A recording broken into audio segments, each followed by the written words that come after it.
Eh bien, salut à tous, c'est L4 et aujourd'hui on se retrouve avec une nouvelle critique, ciné entre guillemets, sauf que cette fois-ci ce sera sur un nouveau genre, après les dessins animés, les films, tout ça.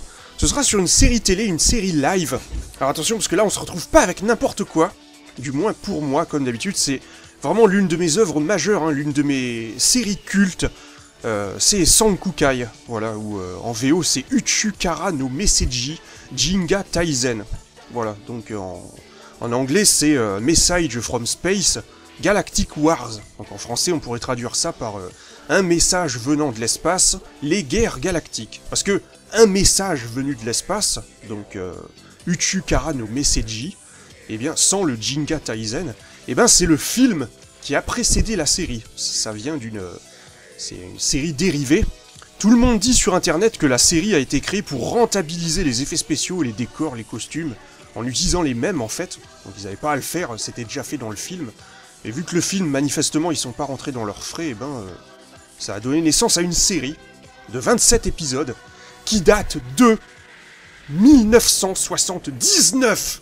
Et oui, je pense que c'est l'œuvre la plus ancienne que je vous présenterai jamais, quoi. Jamais il y aura une autre œuvre qui sera plus vieille que ça, quoi. Je veux dire, vous vous rendez compte, là, c'est du old school de chez old school. Et ça se voit hein, au niveau des effets spéciaux et tout. C'est très kitsch. C'est très light. Enfin, kitsch à défaut de trouver un autre mot. Hein. Il disait ça sur AB1. Quand il présentait la série, tout ça. Les stressants stressos, ça je me rappelle. C'est le nom des... C'était la bande-annonce. De toute façon, moi je crois que j'ai connu ça sur AB, hein, de toute façon. Je l'ai pas connu dans ma jeunesse, hein, ou peut-être que si, allez savoir. Mais c'est le cas, j'ai pas de souvenirs. Mine de rien, c'est quelque chose que j'ai connu assez récemment, hein, je veux dire. Qu'est-ce que c'est que Sankukai en français?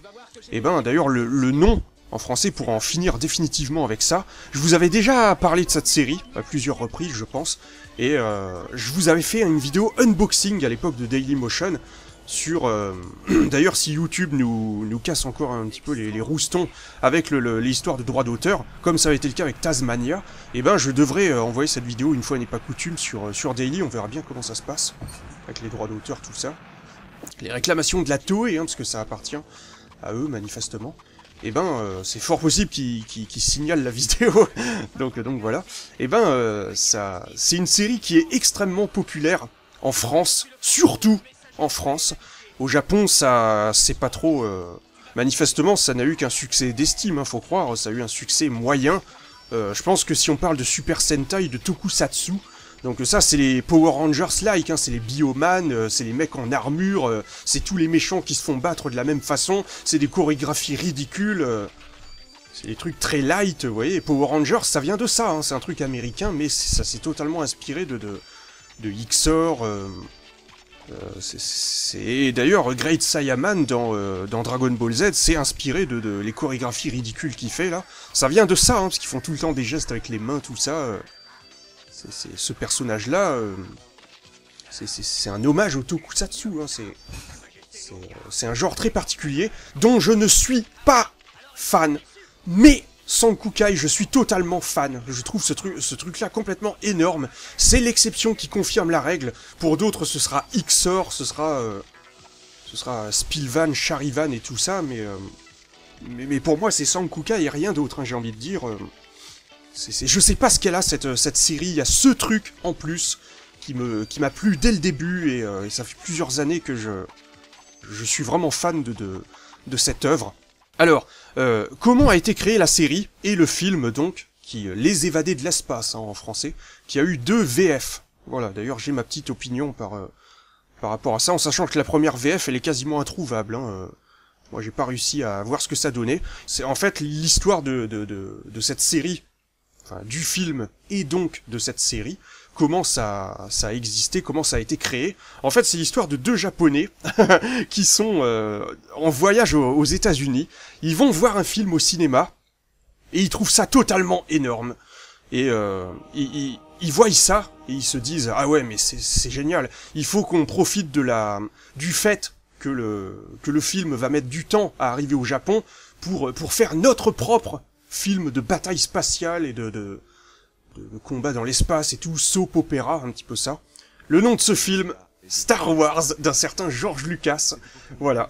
Il sort au Japon le 30 juin 1978 et ils veulent profiter de ce laps de temps.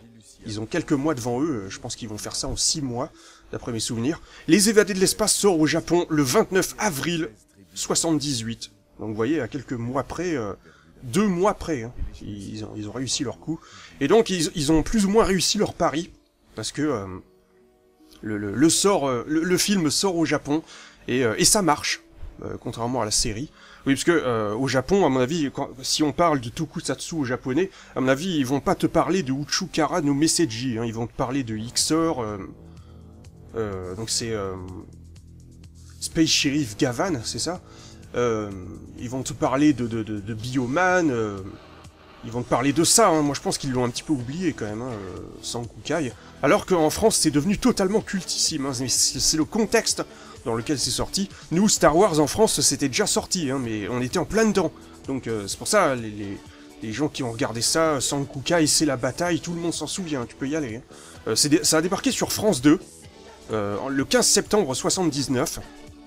Et oui, à mon avis, c'est un enchevêtrement, une succession d'événements, un ensemble d'événements qui ont fait que les gens ont totalement apprécié Sankukai. C'est la toute première série live japonaise à débarquer en France, hein, faut le savoir. Hein. C'est le premier tokusatsu à avoir été diffusé chez nous. Normalement, ça aurait dû être Spectreman, hein, mais il a été déprogrammé. Et donc, ce qui fait que Sankukai a été le première série live japonaise, sur les tokusatsu en tout cas, à débarquer en France, quoi. Bien avant Bioman, Ixor, vous voyez, c'est le premier, quoi. On n'avait jamais vu ça, hein. C'est pour ça que il y avait Goldorak, tout ça, à l'époque, c'est la situation à l'époque qui a fait que, à mon avis, c'est devenu culte. Alors oui, pour en finir une bonne fois pour toutes avec le nom Sankukai, ça ne veut pas dire Terre, Lune, Soleil, ou je sais pas quelle connerie, comme j'ai pu le dire dans ma vidéo Unboxing, la version collector, entre guillemets, de IMB, je sais plus quoi, là, que je vous avais présenté, le coffret, que j'avais déballé ensemble, et non, c'est faux, ça ne veut pas dire ça, c'est une rumeur propagée par un magazine de l'époque, qui a été repris un petit peu partout, on le voit même sur certains sites, mais non, entre-temps ça a été démenti. Mais ça ne veut pas dire que le nom en lui-même sort de nulle part, hein, et que c'est un nom qui veut rien dire. Sankukai en VF, encore une fois, c'est le nom d'un style de karaté inventé par Yoshinao Nambu en 1970. Voilà. Donc peut-être que les mecs à l'époque, les Français, ils ont vu ça, ils ont dit ah tiens, ça sonne pas mal, on va le renommer, parce que c'est évident qu'ils allaient pas l'appeler Uchukara no Meseji ou un message venu de l'espace, c'est trop long. Donc voilà.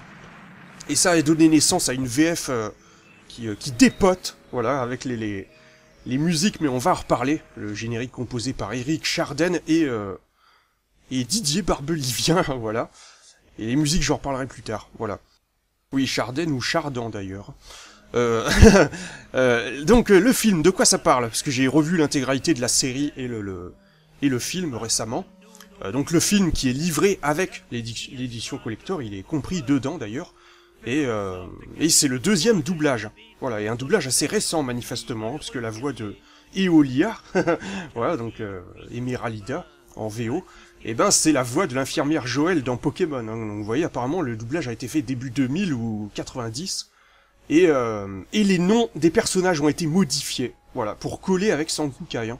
Eux, en France, ils ont essayé avec cette deuxième VF, ce deuxième doublage. Peut-être qu'au début ils ont conservé les Roxeya 12, Emeralida, Shiro, faut croire là, le personnage de Hiroyuki Sanada, qui est le seul acteur qu'on retrouve dans le film et la série en même temps. Tous les autres c'est pas les mêmes. La série c'est plus ou moins un reboot, hein. Ça fonctionne sur le même univers, on retrouve certaines similitudes, mais ce n'est pas une suite du premier, on va pas nous parler des événements du premier. Emeralida c'est une arme au lieu d'être un personnage, vous voyez, il y a des différences par rapport à ça. Et ouais, le film, eh ben c'est des envahisseurs, donc qui s'appellent les Stressos, donc c'est les Gavanas en VO, qui attaquent la planète Gilucia, voilà. C'est un peuple tranquille qui n'a rien à demander à personne comme d'habitude. Les humains ont colonisé d'autres planètes. Donc ça se passe dans une époque futuriste, vous voyez, avec des vaisseaux spatiaux, tout ça. Vraiment, ça reprend pas mal d'éléments de Star Wars, et la série encore plus. On va en reparler juste après. Mais adapté à leur sauce, hein. Ça mélange les combats spatiaux avec le folklore japonais, hein, vous voyez, donc les légendes, tout ça. Ça a vraiment sa propre patte bien particulière, hein, ce film Les Évadés de l'espace, dont je ne suis pas fan. J'adore totalement Sankukai, mais le film un peu moins, voilà. Et donc oui, étant donné que Sankukai c'est totalement culte en France, eh ben je suppose que les responsables du doublage ils ont refait une VF pour essayer de nous faire croire, pour essayer de transformer ça en Sankukai le film. Voilà, mais ça passe moyennement encore une fois, parce que donc le héros là, Shiro, faut croire, eh ben ils l'ont renommé Hayato, voilà, comme dans Sankukai. Le vaisseau d'ailleurs de Meiya, c'est le Sankukai. C'est assez drôle de les entendre dire ça. Roxeya 12, donc qui est le chef suprême des Stressos, le 13, Roxeya 13, donc c'est Golem 13, dans la série. C'est vraiment le chef suprême, hein, qu'on voit qu'à la fin. Au début c'est juste une grosse voix. Les autres Comenors, Volcor, ils s'adressent à lui qu'à travers un communicateur, en forme de squelette, tout ça, et de crâne. Et son identité n'est révélée vraiment qu'à la fin. Là, Roxeya 12, bah, c'est l'équivalent de Comenor, il a le même outfit, hein, d'ailleurs, le même costume, la même cape, tout ça, et mais leurs visages sont peints en argent, ça ils l'ont pas gardé dans la série, et donc là, lui, ils l'ont renommé Comenor, vous voyez, à un moment, on l'entend même dire « Volcor, donne-lui ton arme !» C'est excellent. Ça, c'est les personnages principaux de la série, hein, donc voilà. Et encore une fois, il y a une envoyée par la planète J-Lucia qui ont la charge de trouver les sages de l'Iabé. Donc ça, le l'Iabé, c'est le nom original du vaisseau, hein, Sankukai. Je sais pas si c'est comme ça dans ce film aussi. Mais on l'entend tout de même, hein, cette phrase, les sages de l'Iabé. On a l'impression que c'est plus un dieu, mais bon. En fait, il y a 8 Noix qui vont être envoyés dans toute la galaxie à la recherche de héros. En fait, ça va tomber dans les mains de ces héros, c'est des gens qui sont choisis, 8 guerriers dans tout le système solaire, et Shiro et son ami vont en faire partie. Ils vont être désignés pour sauver le monde, quoi, de l'invasion des Gavanas, encore une fois. Et voilà, c'est à peu près tout pour le scénario de ce premier épisode, il y a des rebondissements, tout ça. Et c'est vrai que le film, comme la série, maintenant, avec le recul, 40 ans plus tard, on le regarde avec le sourire, hein, c'est sûr, ça a vachement vieilli, mais ça a son charme, surtout la série télé, une fois de plus. Alors, qui on retrouve derrière la création de la série et du film? Alors, la série a été créée par Shotaro Ishinomori, le créateur de Kamen Rider, le réalisateur de toute la série, parce que d'habitude, soi-disant, il y a plusieurs réalisateurs, il n'y en a pas qu'un. Là, c'est lui seul pour l'intégralité des 27 épisodes. C'est Minoru Yamada, qui a aussi travaillé sur Kamen Rider. Le compositeur des musiques originales, c'est Shunsuke Kikuchi, le compositeur de Dragon Ball, et ça s'entend. Voilà, ça se voit, hein. On retrouve la patte de... C'est vrai qu'il y a certaines musiques, ça fait penser à Dragon Ball. Et moi, il faut savoir que j'ai regardé l'intégralité de la série, je sais pas, peut-être une dizaine de fois, j'en sais rien, comme d'habitude, plusieurs fois en VF, et une fois, comme City Hunter, en VO. Et effectivement, ça n'a rien à voir, hein. Il faut savoir en VF que l'intégralité des musiques ont été refaites, ouais, remplacées. Comme Dragon Ball Z aux États-Unis avec Bruce Faulconer, nous on peut s'estimer heureux en Europe de pas d'avoir eu droit aux musiques originales, mais je trouve que c'est pas gênant pour Sankukai parce que elles sont excellentes. Les musiques, il y en a que 4 ou 5, hein, par contre sorties à toutes les sauces. Chaque fois qu'on voit Eolia, hop, le thème de Eolia. Chaque fois qu'on voit les Stressos, hop, le thème des Stressos. Avec un espèce de sifflet de fête, là, vous savez, on souffle dedans et ça fait un bruit genre... Oui. Ben là, on l'entend, là, on entend un truc comme ça dans la musique, c'est très typé, encore une fois, mais je trouve qu'elles sont vraiment bonnes, hein, les musiques, ça contribue vraiment à l'ambiance, on les retrouve avec plaisir à chaque fois. On retrouve même le thème de la série, hein, en version orchestrale, ou même avec des paroles à chaque combat, voilà. Mais c'est vrai que les musiques en VO, ça n'a rien à voir, hein. C'est plus grandiloquent, c'est plus théâtral, avec le thème principal, hein, d'ailleurs. Donc, suite au film, il y a une série live qui est créée. Même au Japon, je pense que ça doit être un précurseur, hein, au niveau des tokusatsu. Enfin, pas l'un des premiers comme d'habitude, parce que ça existait déjà à l'époque des années 60, je suppose, en noir et blanc, tout ça. Mais avant les XOR et compagnie, d'ailleurs, ce qui est marrant, c'est que dans un épisode, on voit le Kenji Oba, donc l'acteur principal de XOR, qui fait une apparition dans un épisode en tant que villageois infecté par le virus. Et il paraît que c'est lui aussi qui fait les cascades de Staros, comme dans Pokémon. Alors ça, c'est l'identité secrète de Ryu. Donc au niveau de la série télé et comment ça marche, eh ben au début il y a le narrateur qui a la même voix que Golem 13 en VF, qui nous explique en l'an 70 du calendrier spatial, hein, les êtres humains quittèrent la Terre pour explorer d'autres systèmes galactiques, comme le 15e système solaire par exemple. Celui-ci est composé de 3 planètes, ou la plus proche du Soleil, Sheta, et puis Belda, puis Analis. Voilà. Donc un système solaire avec 3 planètes, ça doit être celui où il y en a le moins, j'ai envie de dire. Il n'a pas choisi celui où il y avait le plus de choses à conquérir, Golem 13, pour le système dans lequel il s'est installé, parce que limite on voit que ces 3 là, hein, tout le temps, hein, des planètes. Des fois ils vont parler de la Terre, bon, c'est un joli clin d'œil, vous voyez. Il y a aussi ils vont s'installer sur une autre planète, Arinas, où je suis Otivito, je viens de la planète Nozui, voilà, des trucs comme ça, mais on les voit jamais, quoi. C'est vraiment l'essentiel de la série se passera sur les 3 planètes précédemment citées. Donc Sheta, la planète d'origine de Seaman et les Simians. Voilà, c'est l'une des seules races extraterrestres qu'on verra, hein. Franchement, le background est réduit à son minimum. Et c'est très light, hein, encore une fois, c'est très... au niveau des costumes, tout ça, on voit que ça a été fait avec peu de moyens. Normal, hein, le but de la série, encore une fois, c'était pour rentabiliser les décors, tout ça. C'est pour ça qu'à chaque fois qu'il y a des batailles, spatiales, on voit les scènes qui ont été utilisées dans le film. Le Sankukai contre les Lazero Lab, le Cosmosaur, le vaisseau principal qui est gigantesque, des Stressos, tout ça. Mais j'ai l'impression qu'il y en a des nouveaux, hein. Ils en ont refait d'autres, hein, avec le Stragir et le Getiscope. Parce qu'en fait, le Sankukai, c'est un vaisseau qui va être donné à Hayato dès le premier épisode, je crois, par Eolia, voilà, qui sort de nulle part, qui a toujours les mains jointes, posées sur son ventre. Ça vient d'une déesse, hein, normalement, une divinité japonaise, faut croire. Mais j'arrive pas à retrouver l'article qui en parlait, je l'ai lu quelque part un jour, mais cette façon de se tenir, là, normalement, ça vient de... C'est pour ça que je vous dis que ça mélange vraiment bataille spatiale et folklore japonais. Encore une fois, c'est pour ça que ça donne son charme vraiment à la série.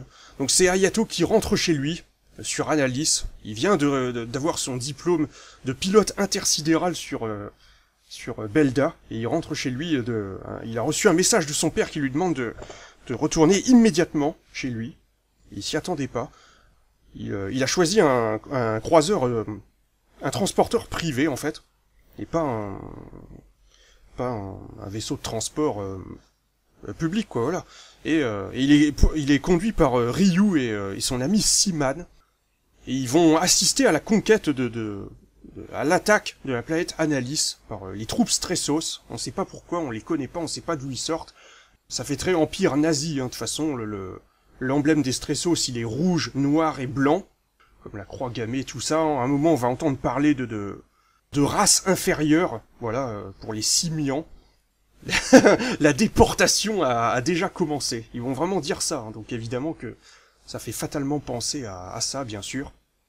Ce qui est étonnant aussi, c'est que donc Sankukai s'est sorti plus ou moins en même temps que Star Wars épisode 4, mais ce qui est étonnant, c'est que avant la sortie de l'épisode 5 et 6, on va retrouver dans Sankukai certains éléments.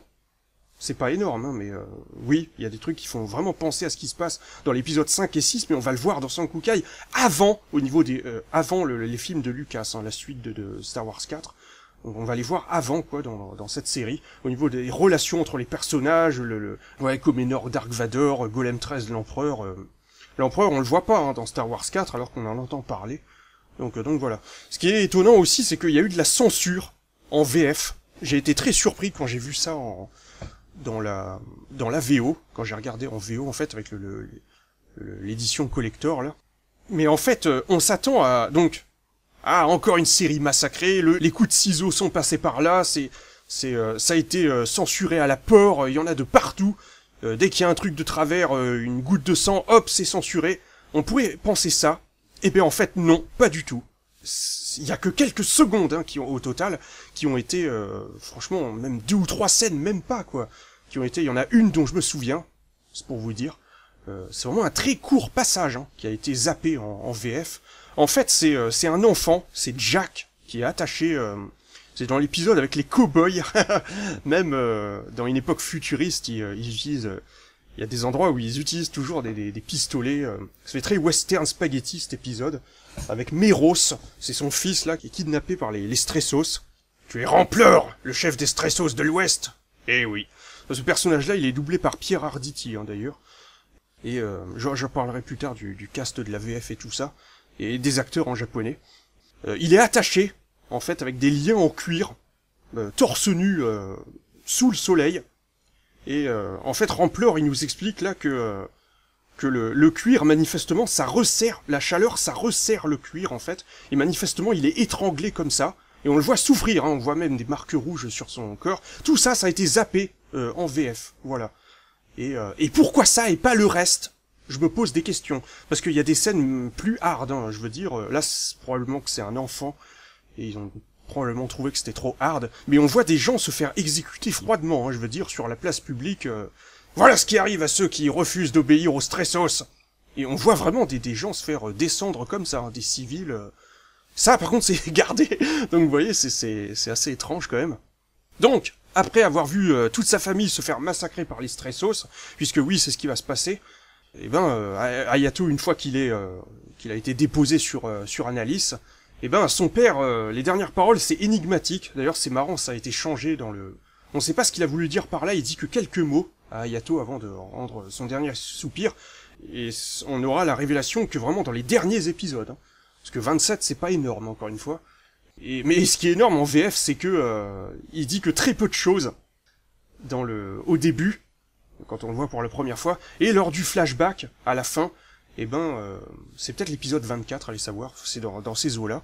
Et ben là, il dit 2 ou 3 phrases super compliquées, super élaborées, il dit pas du tout ça en VF. Je sais pas plus comment c'est en VO. Donc après, il va s'éjecter. Ils sont attaqués par les Stressos pendant qu'ils sont dans le vaisseau de Ryu et Seaman. Et en fait, il va les éjecter de force. Il dit, je mourrai tout seul, de toute façon, j'ai perdu toute ma famille aujourd'hui, plus rien ne me raccroche à la vie. Et en fait, le vaisseau va être détruit, et il va être sauvé par Eolia, qui sort de nulle part. À plusieurs reprises, on va nous dire qu'elle vient d'une autre dimension, d'un autre univers dimensionnel, là, faut croire. Et elle est toujours là pour sauver Ryu, Seaman, Hayato, des mauvais pas, avec des pouvoirs où elle peut téléporter les autres, etc.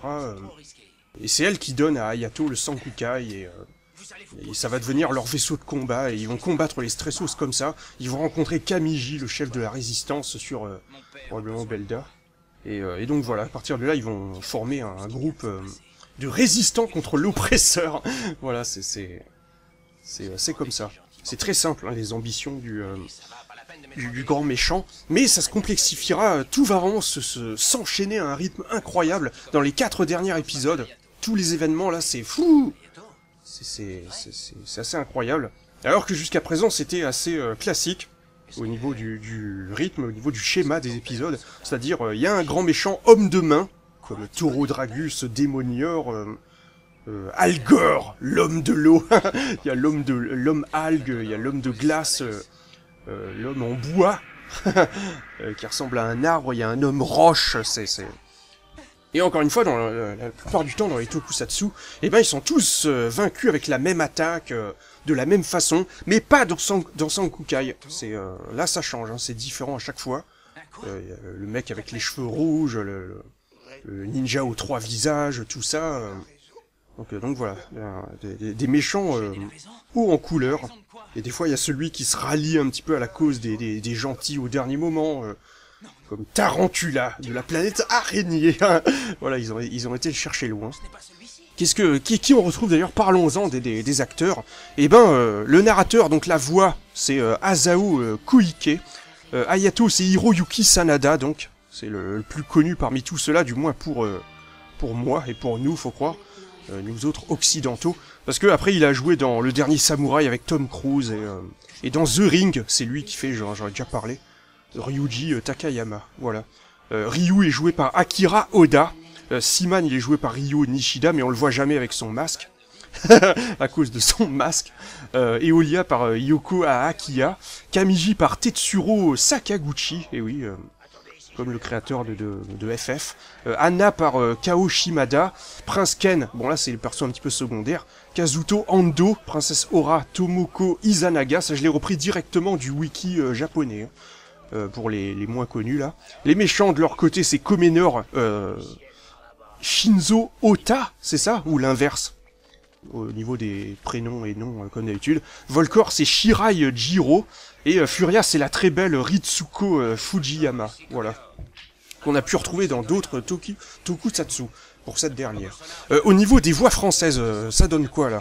On a François Lexia pour Hayato, Yves-Marie Morin pour Ryu, Francis Lax, et oui, qui a joué du coup dans les deux, hein, j'ai envie de dire, Star Wars pour Han Solo, et donc c'est lui qui fait Seaman, et c'est énorme quoi, il apporte beaucoup à la... De toute façon le doublage français est excellent, je vous le dis. On retrouve Gérard Hernandez pour Sidero et Kamiji, Pierre Athé pour Comenor, c'est excellent, Jean-Paul Coquelin pour Volcor, c'était sûr que c'est lui, parce qu'il y a une mésentente là, hein, pour...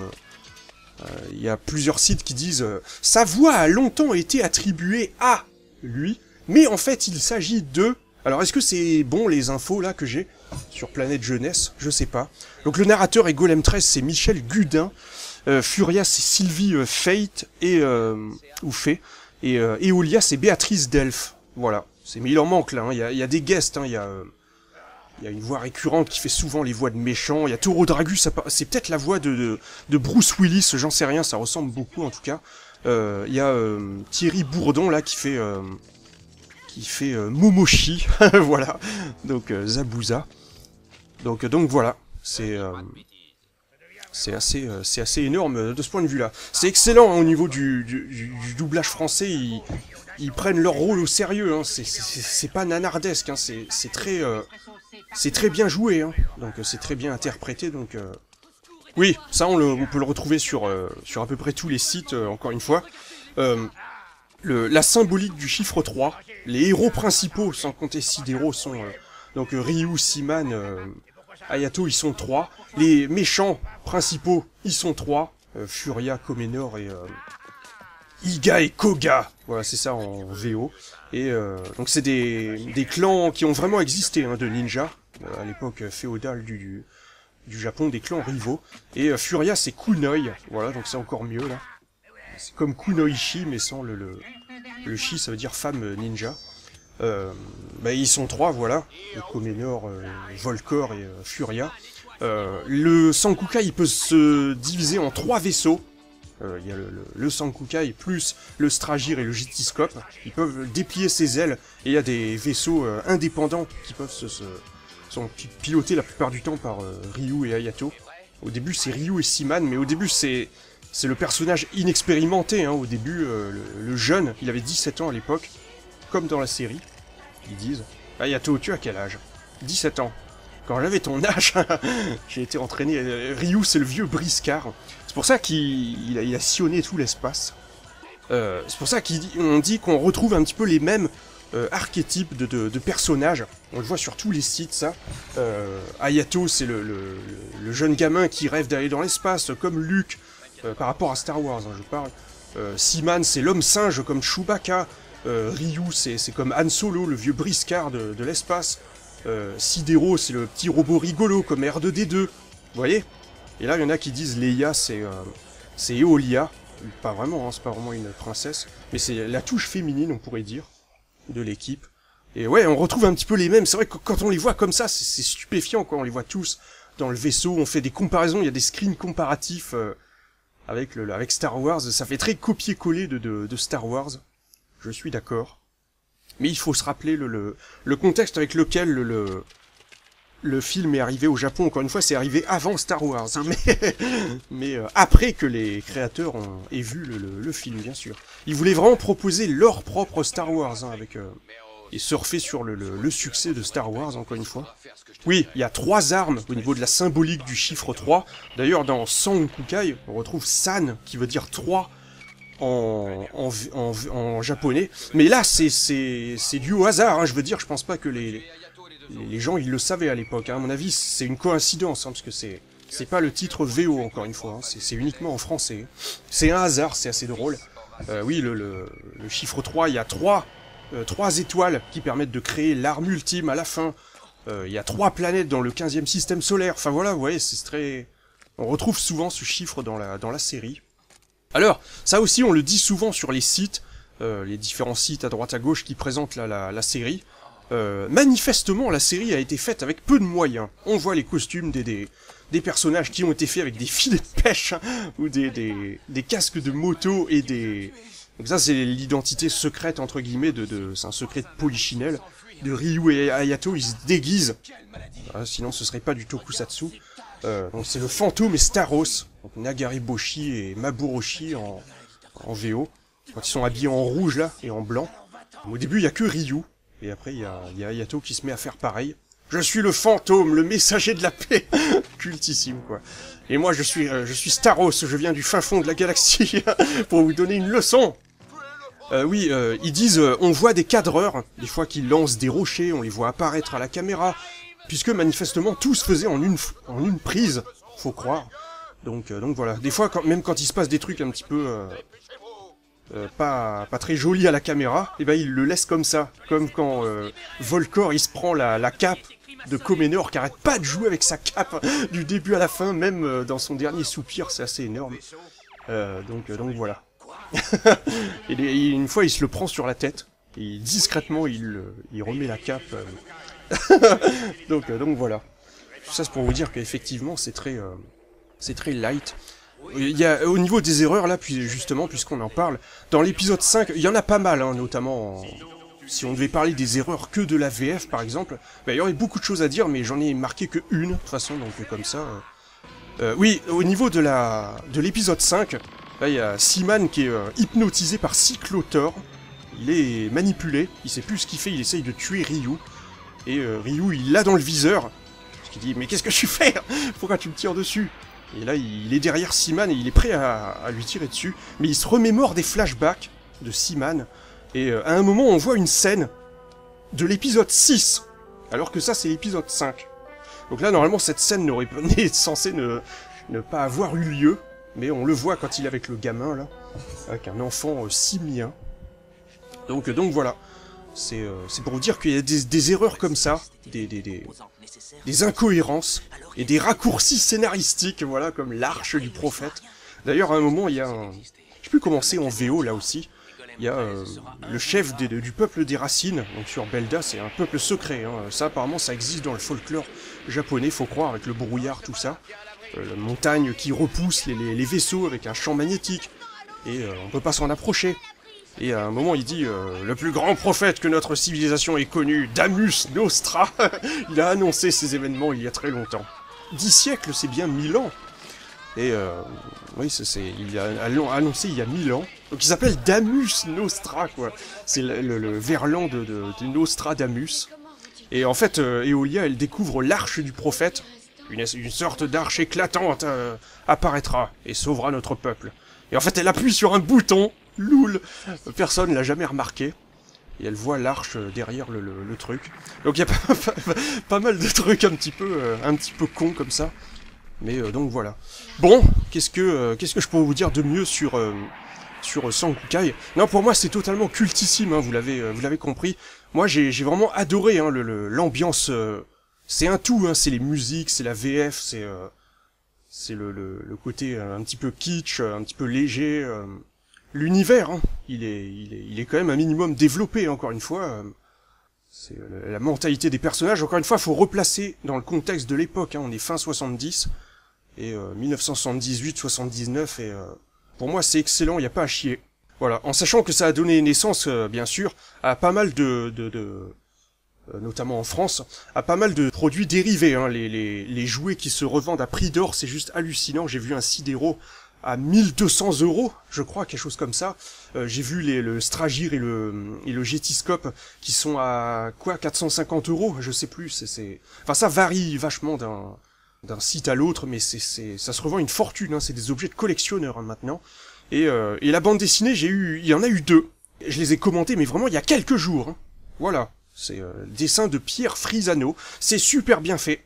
Au niveau des dessins, surtout le volume 2, là, la couverture, c'est hallucinant la ressemblance avec les personnages, même si ça varie vachement d'une case à l'autre. Voilà, on serait tenté de dire. Ça retranscrit vraiment bien les épisodes. C'est de la mise sur papier, hein, des épisodes, c'est pas des scénarios originaux.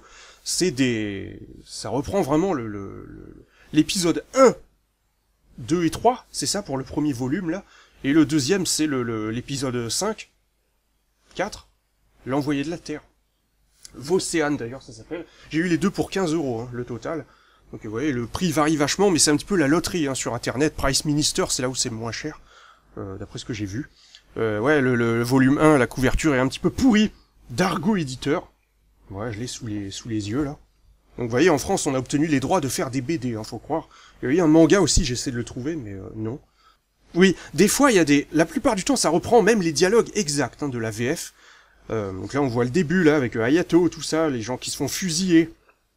Et Seaman, je ne suis pas son petit copain. À tout hasard, je m'appelle Hayato.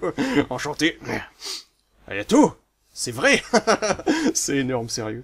Alors, des fois, c'est l'exception qui confirme la règle, que ce soit dans le volume 1 ou le volume 2, des fois, ça se passe différemment. Il y a des nouveaux dialogues, et les événements ne sont pas fidèles, c'est adapté, probablement pour le format BD, allez savoir. Il y a vraiment des nouveaux, que je pourrais vous trouver comme exemple. Il y a vraiment des trucs qu'on ne voit pas dans la série, ça se passe pas du tout comme ça. Hein. Là, Kamiji, c'est l'un des trucs les plus marquants. Déjà, il ressemble pas du tout, un petit peu comme Volcor. C'est l'exception qui confirme la règle. Et Kamiji, il meurt dès le début. Hein.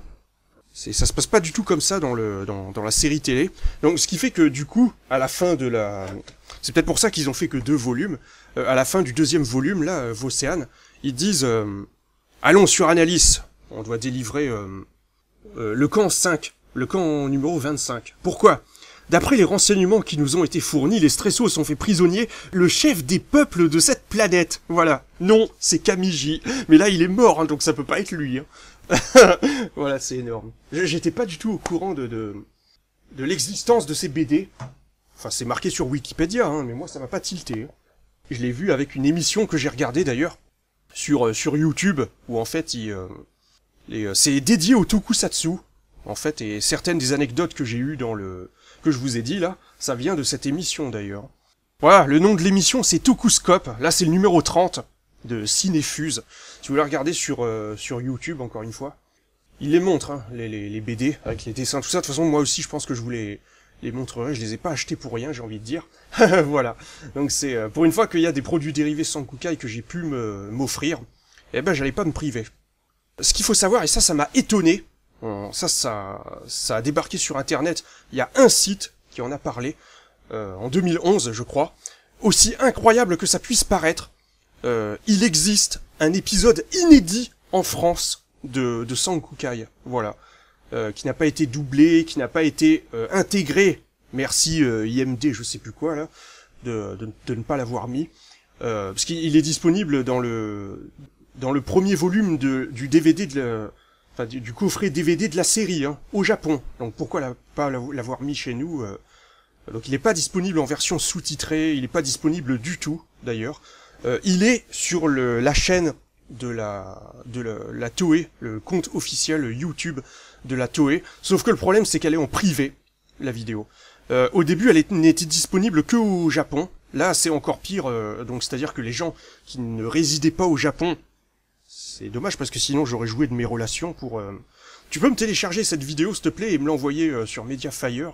Mais là je peux plus, hein. Maintenant c'est privé, plus personne peut le voir. C'est complètement con ça, hein. Je vois pas en quoi ça gêne. Un épisode spécial diffusé au cinéma le 22 juillet 78. On voit certains éléments qui ont été repris de la série. qui auront lieu dans les épisodes futurs, comme Furia qui se déguise en Kamiji pour tromper les héros, ou le méchant aux cheveux rouges, avec le visage bleu. On le voit, et effectivement, il y a une bande-annonce qui est disponible pour nous, pour tout le monde. Et effectivement, quand on le voit, on s'aperçoit, c'est pas seulement des trucs qui ressemblent, hein. C'est des scènes inédites, vraiment. Les plans, je ne reconnais pas, on voit pas ça dans la série. On voit des scènes qu'on ne voit dans aucun épisode. Et c'est con, quoi, sérieux. Franchement, je me suis tâté, hein, pour acheter le premier volume de la série. En DVD, c'est 80 €, hein, Jackie. Sinon, le film est aussi disponible dans le Toei Tokusatsu Hero, The Movie Box. Voilà, il est disponible, mais là c'est pire, hein, c'est 400 €, hein, le truc, donc 250 €, je sais plus. C'est un patchwork une compilation de plusieurs films sur les Tokusatsu. Donc voilà, c'est vrai que j'aimerais bien le voir, hein, ce truc, même si c'est pas sous-titré, pas doublé en français, on s'en fout. J'aimerais vraiment le voir, voir ce que ça donne, hein, ce truc. Mais bon, encore une fois, c'est pas demain la veille, hein. Je pense pas que la série sera rééditée en DVD, donc à mon avis, on a que très peu de chances de le voir débarquer en France, hein. Surtout que on ne pourra plus avoir les doubleurs de l'époque, je suppose. Mais ce serait énorme, quoi. 40 ans après. Oui, d'ailleurs, je me suis... C'est pas pour rien que je vous ai parlé de l'actrice de Anna, tout ça, tout à l'heure, là. Je me suis renseigné, hein, savoir ce qu'ils sont devenus entre-temps. Apparemment, Kao Shimada, donc l'actrice de Anna, eh ben, c'est la plus connue, hein, parmi toutes celles que j'ai... Je me suis surtout renseigné sur les filles, on se demande pourquoi. Alors comment elles sont physiquement et tout, c'est énorme, quoi, de les voir comme ça. Adultes, tout ça. En fait, oui, elle joue surtout au théâtre, voilà, manifestement. Bon, bah écoutez, je pense qu'on va s'arrêter là, hein, c'est pas mal pour cette énormément d'anecdotes, là, que je vous ai données. Je vous ai fait la totale, là, sur Sankukai. Je pense avoir parlé d'à peu près tout. Qu'est-ce que je pourrais vous dire de mieux sur cette magnifique série qui est Sankukai? Bah non, voilà, c'est mon Super Sentai préféré, mon Tokusatsu préféré, et le seul et unique que j'apprécie. Encore une fois, je sais pas pourquoi, hein, j'ai vraiment accroché, hein, à cette série directe, hein. J'en ai enregistré quelques-uns sur VHS quand c'est sorti sur AB1, et après je les ai regardés à la chaîne, et après j'ai commandé le coffret, non seulement en VHS, mais aussi DVD. Et donc voilà. Bon, bah écoutez, moi, il est pas mal, hein, le coffret DVD. Il y a VF plus VOST, VO sous-titré avec le film. Deuxième doublage, encore une fois. Et non censuré, voilà, donc version intégrale, hein. Donc là, vous avez la totale, mais il n'y a pas de bonus. Voilà, les seuls bonus, c'est le bouquin qui est à l'intérieur, et la version intégrale, j'ai envie de dire. Bon, bah voilà, c'était le 4, je pense que je vais vous laisser là, hein. Je pense pas que j'ai d'autres choses à vous dire. C'était cette critique, entre guillemets, plutôt présentation Parce que là, c'est impossible d'être objectif, hein, je veux dire, avec Sankukai. Je peux pas vous dire c'est quoi les défauts, les qualités, c'est une histoire de ressenti, hein. Moi, c'est un truc qui m'a parlé dans ce truc. J'ai ressenti de l'émotion, hein, à la fin. C'est l'humour, voilà. C'est impossible heureusement que je m'en rappelle. Je m'en serais voulu de pas en avoir parlé.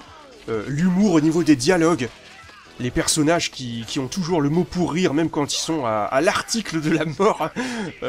Quand ils sont en situation périlleuse, c'est assez énorme, quoi, le second degré. Pourquoi est-ce que tu rigoles? Parce que je suis gay et tu ne peux rien à ça. Et tu ferais mieux de rire, toi aussi, c'est très sain.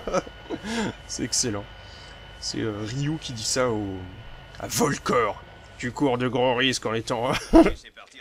en étant insolent avec nous autres stressos. Prends ça. Et après, il se prend une raclée. Donc voilà. Il y a vraiment pas mal de thèmes abordés, pas mal de situations variées. Ouais, avec Seaman aussi, avec ses singeries. Tu aurais pu m'en laisser un, quand même. J'ai besoin d'exercice, moi. Voilà, c'est ultra cultissime. Bon, allez, voilà, c'était le cas. J'espère que vous avez apprécié cette vidéo. Et si c'est le cas, bah, je vous dis à la prochaine pour une prochaine vidéo et une prochaine critique ciné ou animé. Mais là, on les enchaîne, hein, les trucs cultes. Plus ça va, et moins il y en a que... Vous voyez, là, vous pourriez être tenté de me dire mais pourquoi tu nous présentes les Sankukai, les Tazmania, les Mighty Max, au lieu de nous parler de Dragon Ball Z, les trucs ultra cultissimes encore plus, beaucoup plus connus comme Dragon Ball Z, City Hunter, Bah justement, parce que c'est pas connu, quoi, voilà. Sankukai, Tasmania, Jackman, tout ça, c'est Mighty Max, c'est des trucs qui sont très peu connus, quoi. Personne ne vous en parle, à part moi, hein, donc voilà. Moi, je préfère me focus sur les... Mais c'est pas calculé, hein. Je veux dire, je l'ai fait comme ça, hein. Mais peut-être que ça viendra pour les Dragon Ball Z, et surtout City Hunter, hein. C'est un truc que je dois obligatoirement faire, hein. Mais voilà. Bon allez, à plus les amis. Et toi, qu'est-ce qui te touche? Oui, allez, on t'écoute. Ah, ça vous intéresse tant? Je suis peut-être pire que toi encore. À chaque fois que nous repartons dans l'immensité, j'ai l'espoir de découvrir ses secrets.